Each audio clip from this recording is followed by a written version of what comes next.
aujourd'hui, les élèves ont une grande chance, une opportunité d'en savoir davantage sur le développement personnel, mais ça n'intéresse pas uniquement que les élèves. Nous avons notre doyen, mon collaborateur, M. Faye, et vraiment j'ai du plaisir à le voir au niveau de notre auditoire. Cela montre que le savoir n'a pas de frontières, le savoir n'a pas d'âge.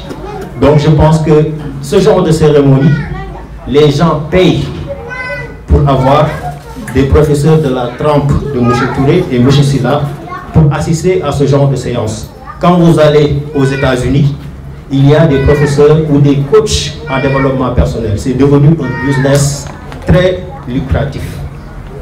De grands entrepreneurs, de grands chefs d'entreprise viennent payer pour un week-end être en contact avec un coach en développement personnel pour voir comment ils peuvent améliorer leurs compétences, leurs performances au niveau de leurs entreprises.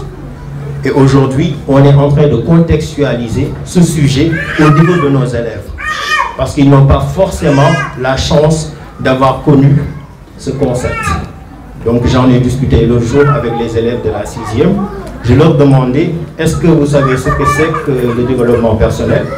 Bon, ils avaient déjà des prérequis, en tout cas des idées, des préjugés positifs par rapport au concept. Et ça veut dire que vraiment, ce sont des élèves qui sont déjà dans le banc. Il suffit juste de les aider, de les épauler pour qu'ils puissent s'en sortir. Donc, sans plus tarder, on va passer la parole à M. Touré, peut-être un petit mot introductif. Oui. Donc, et après, ensuite, on va donner la parole à notre conférencier du jour, ou notre exposant du jour, M. Papalamine Silla. Je vous remercie. Avant de passer la parole à M. Silla, je dois remercier tous ceux qui se sont impliqués pour la réussite de cette journée, ou bien pour la préparation de ces journées culturelles. Au premier rang desquels, je pense à M. Ngagnefal, qui a d'abord organisé la sortie pédagogique à Gorée, et ensuite qui n'a ménagé aucun effort pour la préparation de ces journées. En cela, il est secondé par des collaborateurs, M. Anne, M. Chérif Diane, et nos braves dames aussi, qui depuis hier se sont mobilisées pour préparer les cadeaux des élèves pour la cérémonie de demain. Donc je crois que vraiment, quand il y a un événement, c'est heureux de savoir que toute l'école se mobilise pour sa réalisation. Et je crois que c'est très louable. Aujourd'hui, nous allons parler d'un sujet qui est pertinent, qui intéresse à la fois les élèves et qui intéresse aussi les collaborateurs, les enseignants. Parce que si on parle de développement personnel, mais le développement personnel fait appel au mérite. Le développement personnel, sans rentrer dans le sujet, fait appel aux ressources personnelles que la personne doit tirer sur elle-même pour arriver à un résultat qu'il s'est fixé. Et un élève qui se présente le jour de l'examen devant sa copie, devant les sujets, ne peut compter que sur son développement personnel. Il n'y a ni papa, ni professeur, ni maman, ni marabout aussi. Ni marabout aussi. Tout ce qu'on peut acquérir, on le tire sur soi-même. Et donc aujourd'hui, la pertinence du sujet, c'est de vous montrer que Dieu a placé en chaque individu, en chaque personne, des ressources sur lesquelles il peut tirer quand il est seul pour pouvoir atteindre un résultat. Donc je crois, c'est pourquoi ce sujet mérite d'être suivi avec attention. Et ça n'intéresse pas toujours les élèves, mais aussi même les travailleurs. Un professeur peut se retrouver dans le silence de sa préparation face à un sujet, face à une épreuve, et il n'a pas forcément toutes les ressources pour traiter ce sujet-là devant ses élèves. Et donc le développement personnel lui permet de savoir quels sont les outils que Dieu a placés en lui et qu'il peut tirer pour pouvoir se tirer d'affaire. Voilà, je crois que M. Sylla va approfondir le sujet. Et l'intérêt de ce sujet-là, c'est la participation interactive avec les élèves. Essayer d'établir une communication avec le conférencier, échanger, donner vos points de vue sur les thèmes qu'il va traiter. Et je crois que si vous échangez, vous vous rendrez compte que le jour de l'examen, mais vous aurez à votre appui des éléments que vous tirez sur vous-même. Donc, sur ce, je vais déclarer ouvertes les journées culturelles du groupe scolaire privé Abdelaziz Sy Dabakh qui ont lieu aujourd'hui et demain. Je vous remercie. Je vais juste faire un petit résumé de ce que je vais dire et ensuite on aborde chaque point, comme l'a dit le DR, qu'on puisse échanger là-dessus. Parce qu'effectivement, pour que ça soit intéressant, il faut que ça soit interactif. Alors, je voudrais, pour qu'on puisse se retrouver ensemble, que vous notiez, surtout les élèves, qu'ils notent quelques points. Je veux juste qu'ils notent ça. C'est les points que je veux développer. Alors, d'habitude, quand on évoque ces points-là, on n'est pas obligé de les suivre pas à pas. Mais il s'agit de voir les différents points sur lesquels l'exposé va porter. Ensuite, on va voir chaque point. Qu'est-ce que ça apporte? Qu'est-ce que chaque point apporte à la finalité, on va dire, de l'objectif global que nous cherchons, à savoir le développement personnel. Donc, le sujet central, c'est le développement personnel, mais pour l'aborder, on a essayé de le construire en un certain nombre de points. Alors, je dois dire d'emblée, avant de commencer, que le thème du développement personnel, il y a beaucoup d'auteurs qui ont travaillé sur ça. Alors, moi, je propose juste un auteur qui s'appelle, un auteur américain, qui s'appelle Darren Hardy, qui est un spécialiste également du développement personnel, qui a donné un angle d'approche sur le développement personnel. Alors, ce qui est intéressant, c'est que c'est enrichissant. Donc chacun apporte son angle de vue, et quand vous faites la synthèse, vous avez une idée plus globale. Alors je dois vous dire que j'ai lu d'autres ouvrages sur le développement personnel, mais j'ai trouvé que celui-là est beaucoup plus comestible, beaucoup plus simple à mon avis à voir. Alors donc je vais vous proposer ces points, et ensuite sur chaque point, je donne un peu le résumé de ce qu'on entend sur ce point. Et ensuite maintenant, on va point par point échanger là-dessus. Alors je dois également préciser que chaque fois qu'on vous invite à une conférence, à un exposé, personnellement, je pense qu'il faut y aller. Pourquoi il faut y aller? Mais parce qu'on vous invite à un échange. Échange veut dire quoi? J'apporte ce que j'ai, tu apportes ce que tu as. Mais on s'enrichit ensemble. Pourquoi on s'enrichit ensemble? Parce que quand je venais, ce que j'ai apporté, mais c'est sûr, en partant, je vais le ramener avec moi. Mais je vais amener avec moi encore d'autres choses que j'aurais pris lors des débats que nous aurons ensemble. Et mieux encore, je peux même avoir des synthèses de ce que nous aurons dit. Donc ça veut dire que je pars toujours enrichi. C'est pourquoi l'échange doit être favorisé, doit être suscité. C'est dans ce sens-là que nous devons inscrire également cette conférence-là par rapport au choix qui a été fait.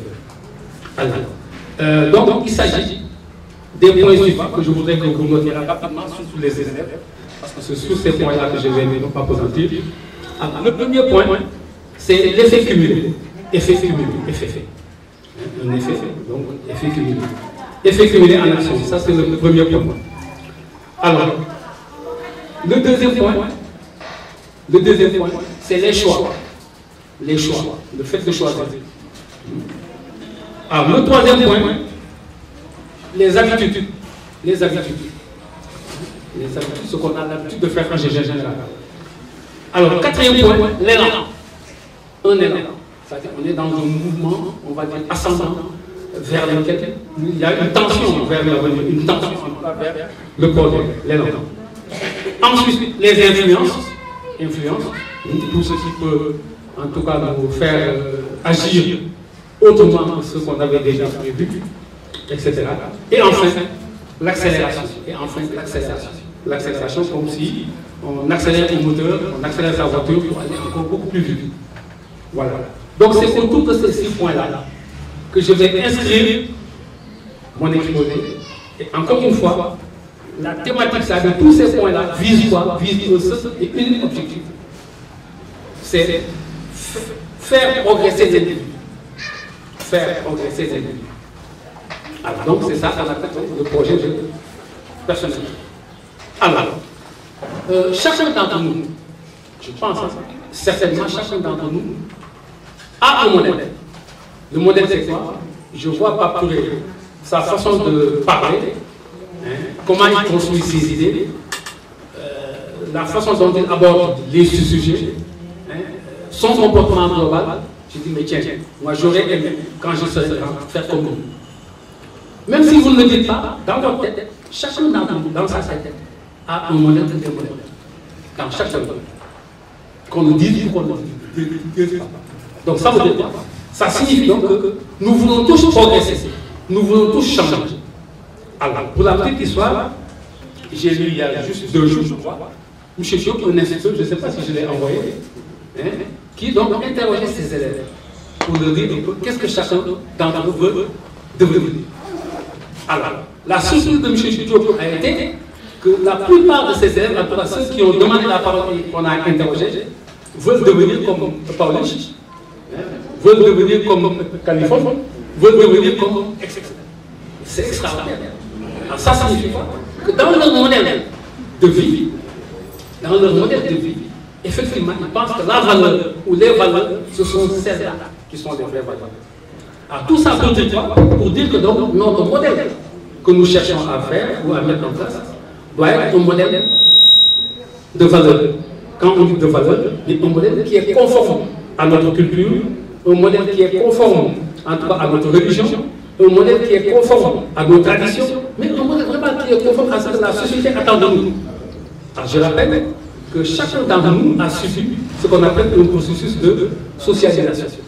Nous avons tous été éduqués, n'est-ce pas, en famille, dans les daras, à l'école, chez notre oncle, paternel ou maternel, etc. pour acquérir un ensemble de valeurs. Même dans les cadres des circonscriptions, tout ça, c'est en tout cas des situations dans lesquelles on essaie de donner, d'inculquer un ensemble de valeurs aujourd'hui. Alors, si je reviens au sujet sur lequel on veut travailler avec les différents points que j'ai évoqués, donc encore une fois, vous retiendrez que ce que nous voulons dire, c'est qu'est-ce que l'individu peut devenir ou veut devenir et comment il peut le devenir. C'est ça le projet de personnel.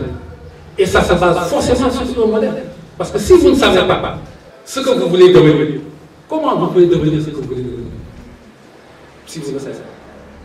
Voyez, même si vous pouvez le devenir, mais vous ne savez pas que vous pouvez le devenir, vous ne le devenez pas. Donc ça veut dire qu'il faut savoir ce qu'on veut devenir. Alors, maintenant, le premier point que j'ai abordé avec l'auteur, qui s'appelle l'effet cumulé. Alors, on retiendra juste que l'auteur nous fait comprendre que pour que nous puissions réaliser un ensemble de choses qui sont conformes aux valeurs qui sont les nôtres, ou un ensemble de choses conformes à ce que je veux devenir, il n'y a pas de secret. Il faut poser des actes, de petits actes, mais des multitudes d'actes qui vont dans le sens. C'est-à-dire les tout petits actes que je pose, cumulés dans le temps, me donnent le résultat attendant. Mais les petits actes, si je les cumule dans le temps, il faut aussi que ces petits actes-là, que chaque acte, que ce soit maintenu dans la durée. C'est-à-dire que si je pose un acte dans lequel j'ai avancé de pas, alors évidemment, si je commence à bander les muscles en disant je suis très fort, si vous ne faites pas attention, ceux qui sont derrière vous vont vous dépasser. Quand vous êtes premier, si vous voulez rester premier, qu'est-ce que vous devez faire? Mais normalement, continuez à travailler. Donc ça veut dire que ce n'est pas parce que j'ai travaillé que je suis devant que je vais rester devant. Si vous voulez rester devant, vous devez continuer à travailler, à bien travailler. Donc, l'auteur nous dit que l'effet cumulé se construit déjà autour d'actes, même minimes. Donc ce n'est pas de gros actes qui s'additionnent, mais c'est des petits actes. Parfois même insignifiants de notre point de vue, mais qui s'accumulent dans le temps, deviennent, comme on dit, les petits ruisseaux, font les grandes rivières. Un ensemble de petits ruisseaux, si vous les construisez, ça permet d'aller vers les grandes rivières. Donc ça veut dire quoi? Le facteur donc, d'abord, d'action qui est posé, qui va dans le sens de l'objectif que je vise, d'une part. Le fait de le maintenir dans la durée, c'est la persévérance, n'est-ce pas? Et le temps. Quand on le construit, on va parvenir à atteindre l'objectif qu'on vise. Donc, premier aspect, l'effet cumulé. Modèle, il y a un grand maître, le professeur Gabriel Bono de Mably, dans son cours intitulé de l'étude de l'histoire. Il dit que si l'histoire ne sert qu'à raconter la vie des grands hommes, elle ne sert à rien. Il dit que si les chroniqueurs de l'islam ont raconté la vie du prophète Mahomet, vous pensez que c'est pour s'amuser qu'ils ont raconté la vie du prophète Mahomet? Non. Si d'autres ont raconté la vie des grands hommes, c'est pour que les lecteurs puissent en faire des modèles. Il faut qu'on puisse trouver dans leur vie une matière à puisse les suivre et à puisse les ériger en modèle.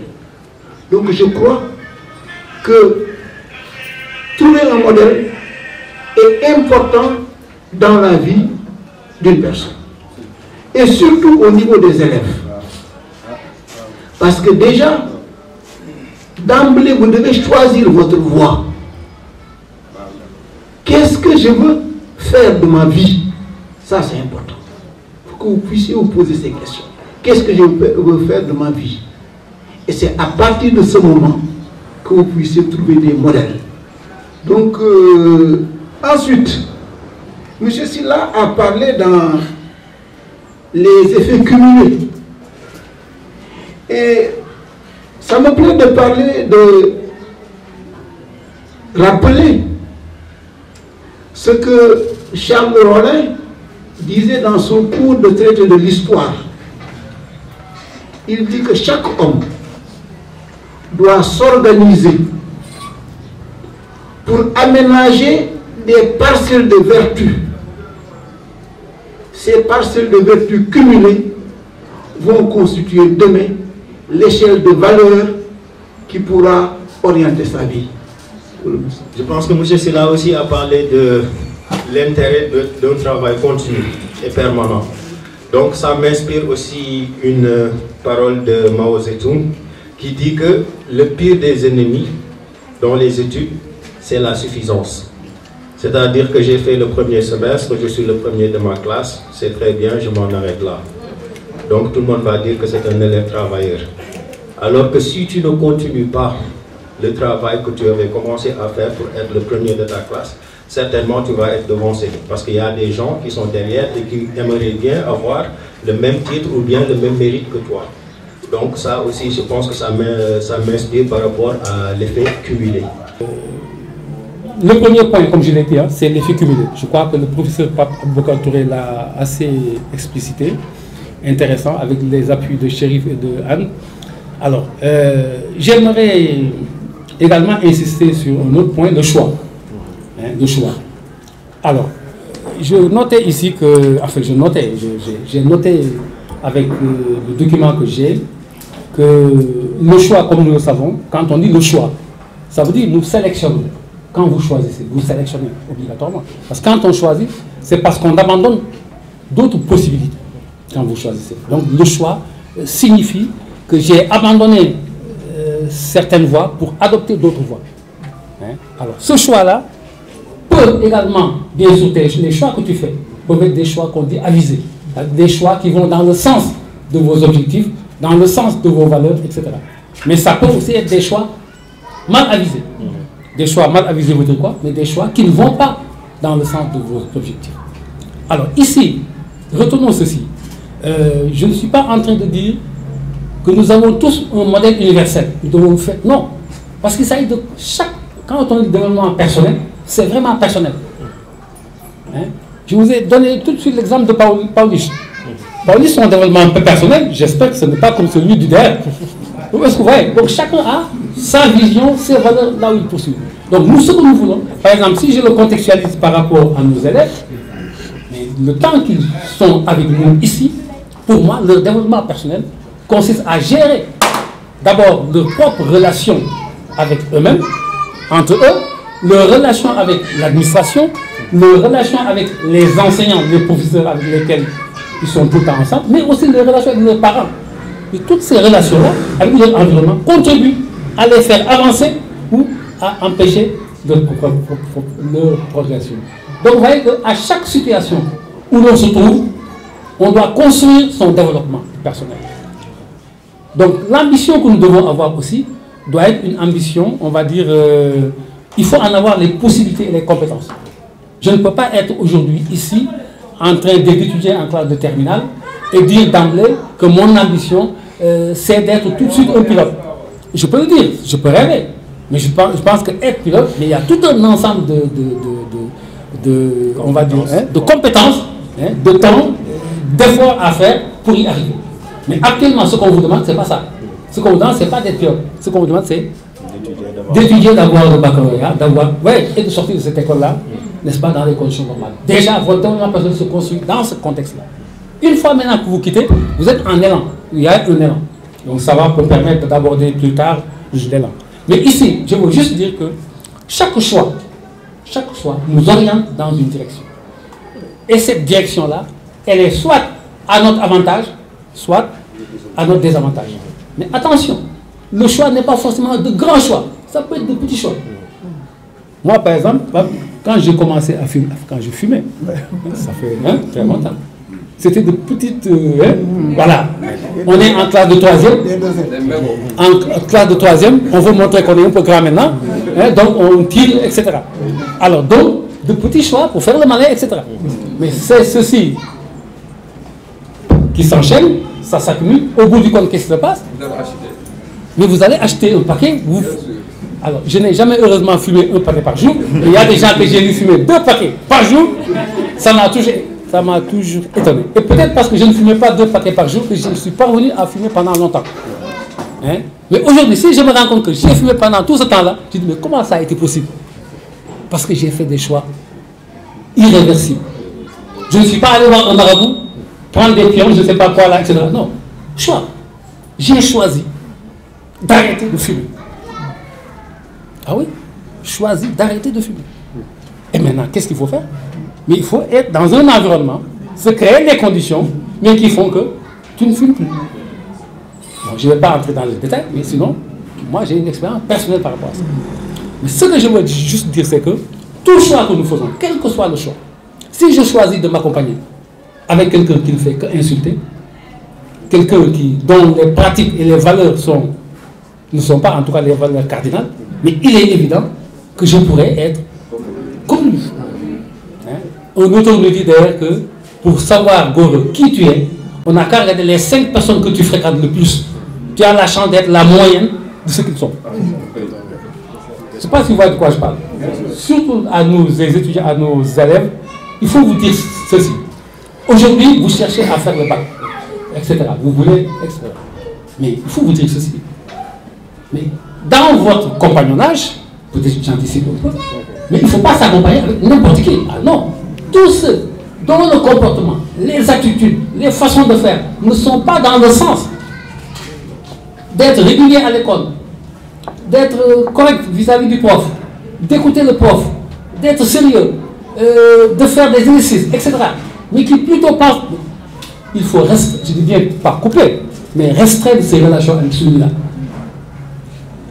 Parce que si vous ne le restreignez pas, qu'est-ce qui se passe?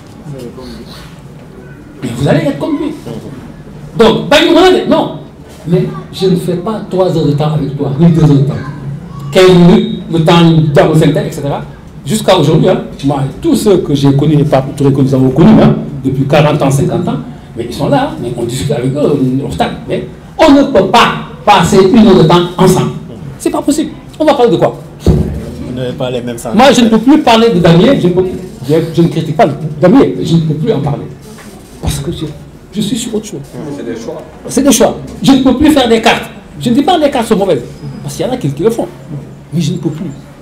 Il y a des gens qui étaient des amis d'enfance.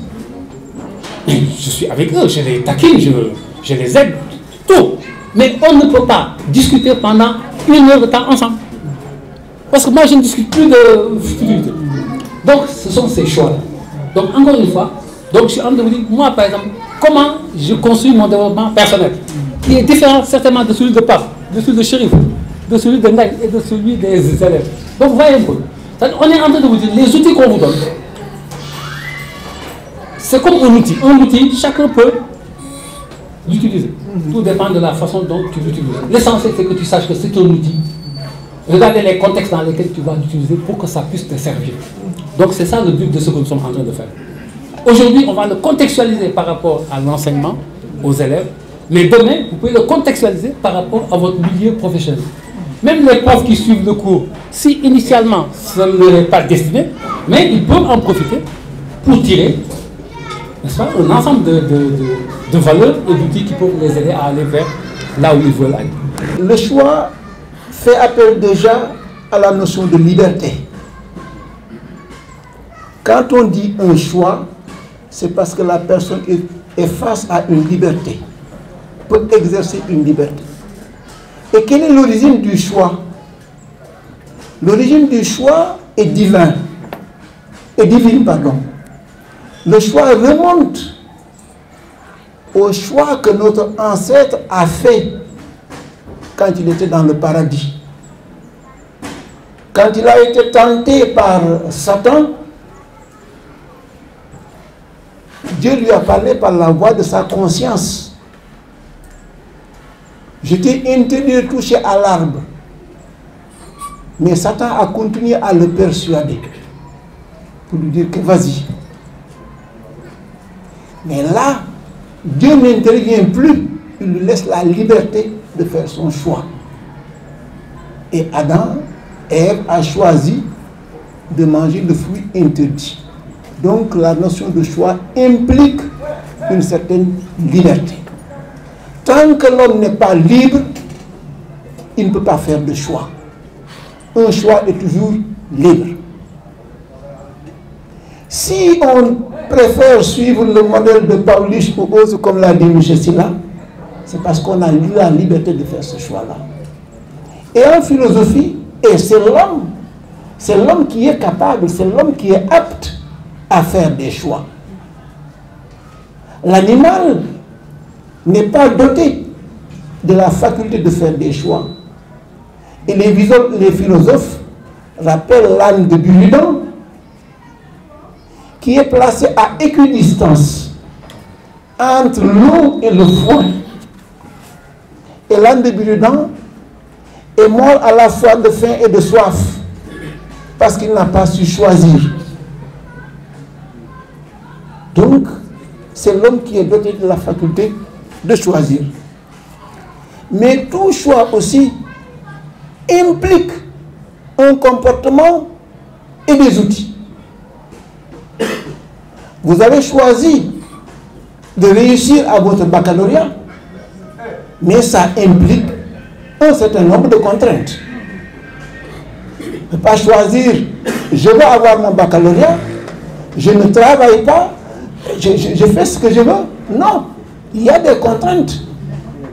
M. Sylla a choisi de laisser, d'abandonner la cigarette, mais il va te dire quelles sont les privations qu'il a pu supporter pour en arriver là.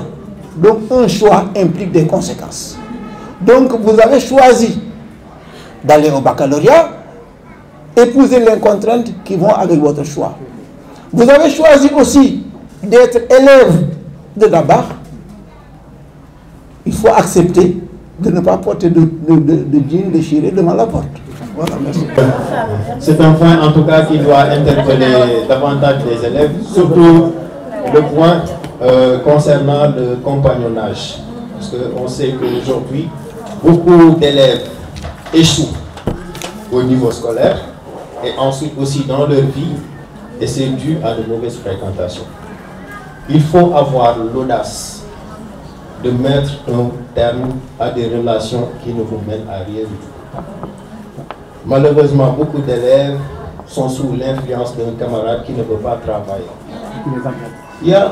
Vous avez vos parents qui se sacrifient pour payer pour vous, pour que vous puissiez avoir la chance d'avoir une scolarité de qualité.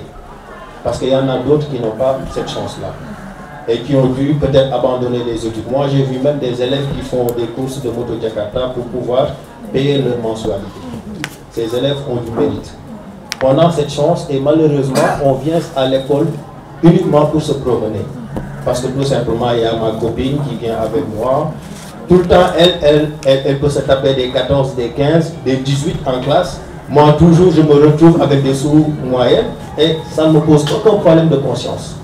Ça, c'est vraiment être inconséquent, irresponsable par rapport à ses choix. On vient à l'école parce qu'on a choisi d'être élève. Et quand on est élève, l'objectif logique et unique qu'on peut se poser, c'est de réussir dans ses études. Il n'y a pas une autre option. Mais on ne peut pas venir à l'école et vraiment avoir un comportement qui est aux antipodes, qui est contradictoire par rapport à l'objectif qu'on s'est fixé. Et c'est ça l'intérêt du développement personnel. Parce que quand on prend un choix, on doit par conséquent poser les actes qui sont conformes à ce choix-là. Sinon, on n'atteindra jamais l'objectif que l'on s'est fixé. Et j'interpelle les élèves aussi, vous avez la possibilité de poser des questions aux conférenciers, pas à moi, parce que moi je ne suis pas professeur, moi je suis le modérateur. Donc à vos éminents professeurs, et éventuellement si vous avez besoin aussi d'éclairage, parce que c'est ça aussi l'intérêt de ces échanges-là. Beaucoup d'élèves se sont fait une vocation uniquement parce qu'ils ont été en contact d'une personne qui les a inspirés pour le reste de leur vie. Et ils se sont dit vraiment, moi je veux être comme tel monsieur parce que tout simplement, je trouve qu'il a des qualités qui m'inspirent et que j'apprécie beaucoup. Donc ça aussi c'est fondamental. Merci. Bon, je voudrais faire une petite intervention par rapport donc à la question du choix, qui est une question très importante, parce que vous conviendrez avec moi que nos candidats au bac sont appelés à faire un choix ou bien des choix lors des épreuves du second groupe. Et pour la plupart du temps, nombreux sont ces élèves-là, ces candidats, qui échouent parce que tout simplement, ils ont eu à faire de mauvais choix par rapport au second tour. Hein. Ce qui veut dire que la question donc, qui porte sur le choix, c'est une question très importante, surtout pour les candidats qui sont appelés à faire les épreuves du second tour. Quand vous aurez à faire un choix par rapport donc à des disciplines à reprendre au second tour, mais il faut essayer de tout faire pour que ces choix-là soient également des choix qui vont vous permettre donc de réussir au bac. Et il y a un philosophe, je ne sais plus si c'est Montaigne ou pas, qui disait qu'il a fait un choix. Et il disait que quand tout le monde regarde devant soi, moi je regarde devant moi. Car c'est à travers de moi même que je saurai qui je suis. Je vous remercie. Merci. Je pense qu'effectivement, au plan mondial, hein, nous n'oublions pas le G7, le groupe des pays les plus industrialisés ou développés du monde. Hein, ils essaient d'imposer leur modèle. Aujourd'hui, nous le savons, le modèle économique capitaliste est le modèle qui est érigé comme étant le modèle universel. Mais il est évident que ce modèle universel-là, c'est le modèle des plus forts, qui ne sont pas forcément les modèles des plus faibles. Par exemple, nous, aujourd'hui, si je prends le cas de l'Afrique de façon générale, le Sénégal de façon particulière, mais nous n'avons pas encore atteint un stade où on peut nous parler de couche d'ozone, de changement climatique. Mais tout ça, on peut l'entendre. Mais ça ne doit pas nous empêcher de connaître à nous industrialiser. Mais ceux qui polluent l'atmosphère et le monde, ce n'est pas nous, c'est plutôt les pays occidentaux. Donc, aujourd'hui, nous sommes dans un système dans lequel j'estime que nous sommes englués avec nos dirigeants, etc. Mais il est évident que leur modèle ne devrait pas être le nôtre. Parce qu'en suivant ce modèle-là, on ne se développera jamais. Parce que c'est un modèle qui n'est pas conforme à nos valeurs. Hein. C'est un modèle qui n'est pas conforme à... Mais regardez tout ce qui se passe dans le monde. Les choix qu'ils ont faits au sujet des valeurs. Vous savez, les valeurs, je ne sais pas moi, le développement économique est souvent sous-tendu par des valeurs qui sont en dessous. Regardez les valeurs qu'ils ont. Je ne sais pas si vous... Aujourd'hui, les hommes se marient entre eux. Les femmes se marient entre elles. Hein? On a des relations sexuelles avec des animaux. Tout ça, mais c'est érigé en modèle. Et ils veulent en faire des modèles universels, en voulant nous imposer ça. Donc, vous voyez, toutes ces situations-là, mais il est évident. Moi, ma conviction, c'est qu'on doit refuser ces modèles-là. Maintenant, pour pouvoir aussi refuser ces modèles-là, il faut qu'on ait notre propre modèle de développement. Ce qu'on n'a pas encore. Parce que nous travaillons dans le cadre des modèles qu'eux, ils ont érigés. Tout notre droit est basé sur leur droit. Tous nos systèmes sont basés sur leur système. Donc, ça pose des problèmes. Mais je pense qu'en attendant, j'ai toujours l'habitude de dire, en attendant que le monde soit transformé, parce qu'il y a quelqu'un à la fac, quand tu es à la fac, tu sais, en tant que jeune, etc., on se dit, mais donner de l'aumône, c'est montrer à celui à qui on donne qu'on est supérieur à lui. Donc il ne faut pas donner de l'aumône. Mais chérie, si tu ne donnes pas de l'aumône, qu'est-ce qui va se passer? Et ceux qui n'ont pas de l'aumône, ils vont faire quoi? Mais voilà, ils vont manger. Donc il faut donner de l'aumône. En attendant que les chochas, mais moi je donne de l'aumône. Et surtout que c'est conforme aussi à nos valeurs religieuses, à nos valeurs morales et éthiques. Voilà. Chercher un modèle, en faire un modèle universel, ce n'est pas possible. Parce que chaque individu est en lui-même une histoire, une philosophie, un genre de vie. Et par conséquent, moi je crois que la personne va construire son modèle à partir de son environnement, à partir de sa culture, à partir de ce qu'il veut faire de sa vie. Et par conséquent, suivant tous ces paramètres-là, mais on se construit son modèle. Et c'est valable aussi pour nos États. Nous ne pouvons pas mais ériger le modèle occidental comme le modèle sénégalais, ce n'est pas possible. Le Sénégal a connu une présence coloniale pendant longtemps. Et après le départ des colons, le Sénégal a gardé, a reproduit exactement le système colonial. Et aujourd'hui, ce système-là, mais on se rend compte que c'est un système pernicieux, un système destructeur pour nos valeurs. Mais crois-moi, dans les universités, mais les jeunes filles s'embrassent comme ça dans les bancs des facultés. Ça ne dérange personne. Les garçons s'embrassent dans les bancs des facultés. Ça ne les dérange. Mais moi, ça me choque terriblement. Parce que ce n'est pas le modèle de vie que je connais. Mais eux, ça ne choque personne.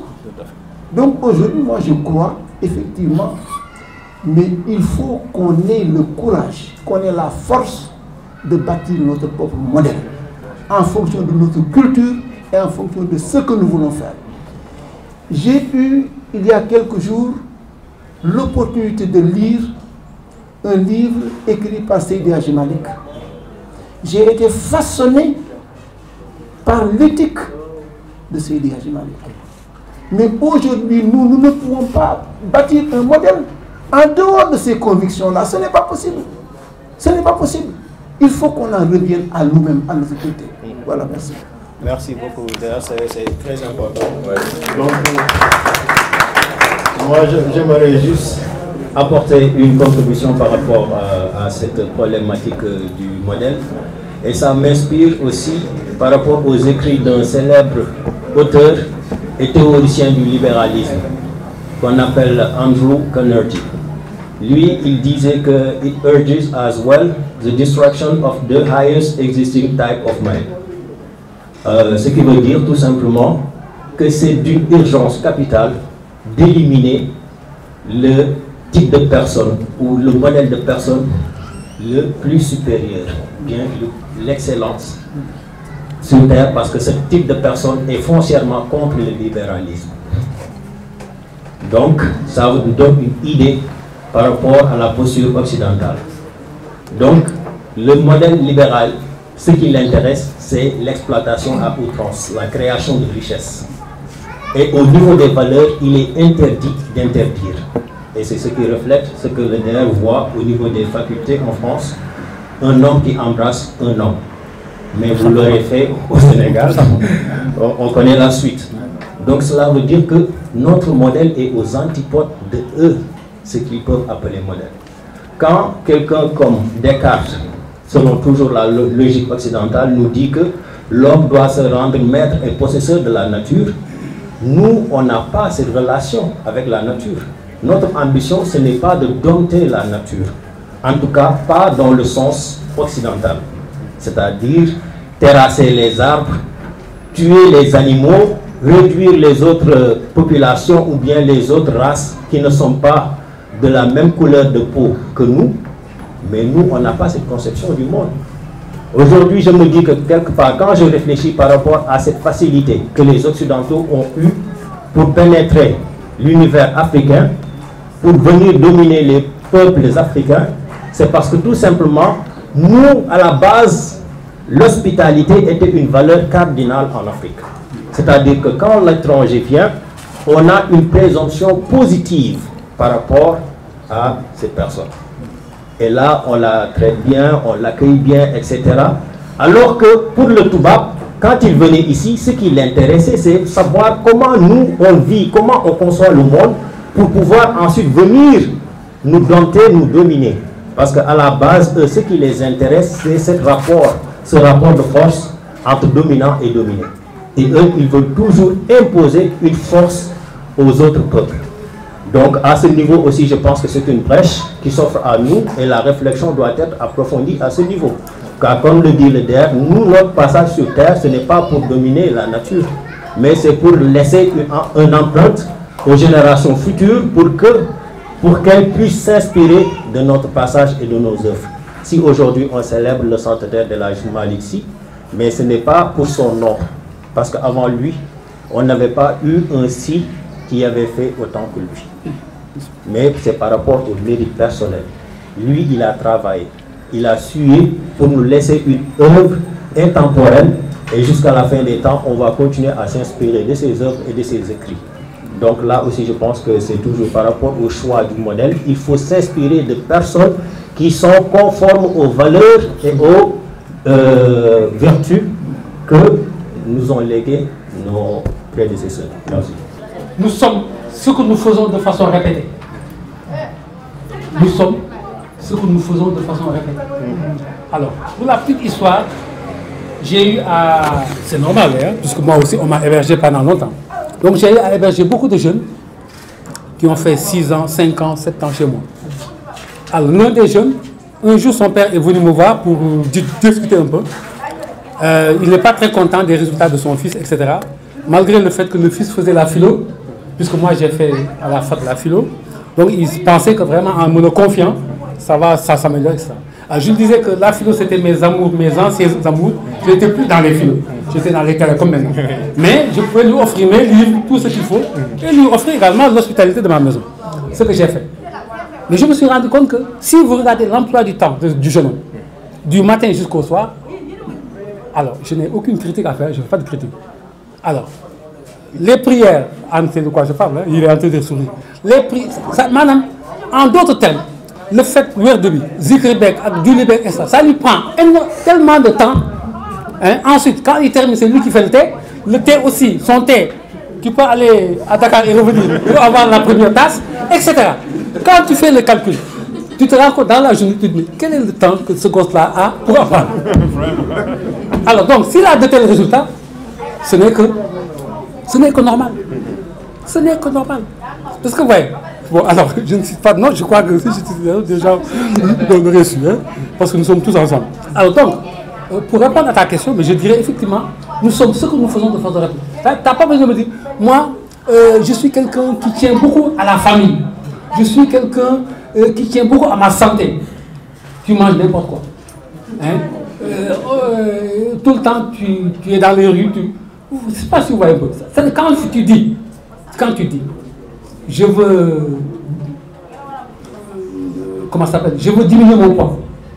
Et si vous voulez diminuer votre poids, mais vous ne pouvez pas continuer à manger n'importe quoi. Vous ne pouvez pas manger n'importe quelle heure. Ça veut dire que ce que nous voulons et ce que nous mettons en place pour y arriver, il y a de l'incohérence. Voyez un peu, quand on veut quelque chose, déjà quand on a un choix, on vient de terminer le choix, mais il faut que les habitudes que nous nous donnons soient des habitudes qui sont conformes, qui vont dans le sens du choix. Alors, il faut juste savoir que les habitudes, c'est quoi? C'est un ensemble d'automatismes. Personne ne naît avec des habitudes.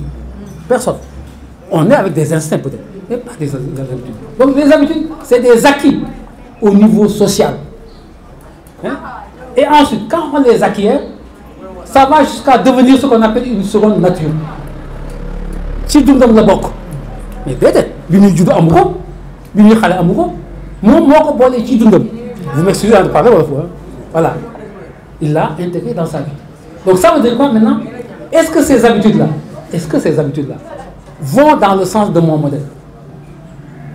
Je veux être comme Aladji Malik. Bon, c'est trop dire, mais je veux en tout cas tendre vers ce qu'il faut. Mais très bien. Mais je veux tendre vers ça. Mais dans ma pratique quotidienne, qu'est-ce que je fais pour tendre vers ça? Je ne sais pas si on se comprend. Je veux davantage suivre ma religion, mais je continue de m'accompagner avec ceux qui prennent du chanvre, de l'alcool, etc. Et ce n'est pas cohérent. C'est pas cohérent. Voyez un peu. Donc ça veut dire que les habitudes qui deviennent finalement, parce qu'une habitude, ça veut dire que c'est inconscient. Ça fait partie de toi. Mais c'est des choses qui ont été construites. Attention, on les a appris dans le temps. Et c'est maintenant ancré en nous. Maintenant, qu'est-ce que nous voulons? Avec le modèle que j'ai choisi, avec la voie que je veux, ces habitudes-là, c'est pas bon. Qu'est-ce qu'il faut faire? Mais il faut désapprendre. Je dis bien désapprendre. C'est pas avec un coup de baguette magique que tu vas les supprimer. Tu vas désapprendre. Mais ça va nécessiter quoi? Des efforts, des privations. Hein? Ça va nécessiter beaucoup de choses. Donc, c'est ça aussi que nous sommes en train de dire. Et maintenant, une fois que les habitudes que tu as épousées sont les bonnes habitudes, conformes à vos objectifs, ah, ça c'est fantastique. Vraiment, il y a cette question des habitudes qui devient un sujet assez compliqué à résoudre. Comme tu viens de le dire, c'est là, on dit toujours l'habitude est une seconde nature. Et quand on est habitué à faire quelque chose, mais difficile de s'en départir. Mais Saint-Augustin dit que il nous faut repérer les bonnes habitudes. Une bonne habitude doit aller toujours en relation avec un choix de vie. Une bonne habitude doit aller en relation avec un choix de vie. Parce que quand une habitude est mauvaise, elle va traîner l'homme dans la mauvaise. Et donc c'est pourquoi Saint-Augustin disait que il faut savoir s'auto-évaluer régulièrement. Est-ce que l'habitude que j'ai acquise va dans le sens du choix de vie que j'ai fait? Tout a été dit. Et il y a beaucoup de sujets qui ont été évoqués, des brèches qui ont été ouvertes. Donc je pense que par rapport au panafricanisme, par rapport à la langue, comme M. Diouf le veut si bien. Donc ça, c'est des sujets de réflexion intellectuelle qui méritent d'être posés dans ces cadres-là. On invite des spécialistes pour en parler. Et on a la chance d'avoir beaucoup d'expertise et de spécialités au sein du groupe d'Abar. Donc ça aussi, c'est quelque chose qu'il faut magnifier et qu'il faut noter. Donc nous remercions vivement M. Sylla pour son exposé de haute portée, parce que c'est ce qui nous a permis d'en savoir davantage sur le développement personnel. Et dire que aussi ça, c'est juste vraiment un élément déclencheur pour vous pousser à approfondir la réflexion et vos recherches personnelles sur ce qu'est le développement personnel et éventuellement aussi s'approprier les conseils que M. Sylla et M. Touré vous ont donnés et dire que aussi, mais tout se construit dans le temps. Comme on dit, petit à petit, l'oiseau fait son nid. Et ni koy waxee ci wolof tepp tepp moo gën juureet munoo xëy rek nekk milliardaire, c'est pas possible, ça se construit. Donc nous remercions tout le monde, nous remercions M. Fall pour la coordination et à bientôt pour la poursuite des